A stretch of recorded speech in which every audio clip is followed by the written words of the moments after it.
Буквально несколько минут назад стали известны трагические новости из мира шоу-бизнеса и антикоррупционного комитета Никиты Михалкова. За прошедшие сутки сразу 3 трагических события произошли в команде Никиты Михалкова, которые самым кардинальным образом повлияли на состав антикоррупционного комитета и дальнейшую работу организации. Сначала трагедия произошла с известным актером, членом комитета, артистом Борисом Щербаковым. Сегодня рано утром в своей московской квартире на улице Тверской Борис Васильевич неожиданно почувствовал себя резко плохо.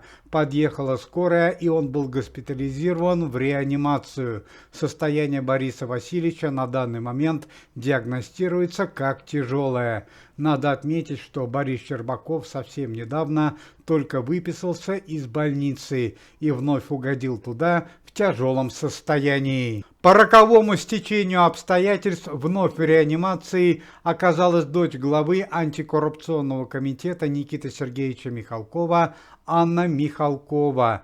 39-летняя женщина была госпитализирована сегодня утром. К слову сказать, что Анна Михалкова совсем недавно уже находилась 4 месяца в коме после разбойного нападения, которое произошло в марте месяце. Ну а самая главная трагедия сегодняшнего дня – это печальное событие, связанное с известной советской и российской актрисой, членом комитета Ириной Вадимовной Муравьевой. За последние несколько месяцев Ирина Вадимовна Муравьева перенесла немало жизненных испытаний. Это и крушение на вертолете в Алтайском крае, и нападение в поезде Москва-Барнаул. Последние несколько недель она находилась в тяжелом состоянии в больнице, то в реанимации, то в состоянии комы.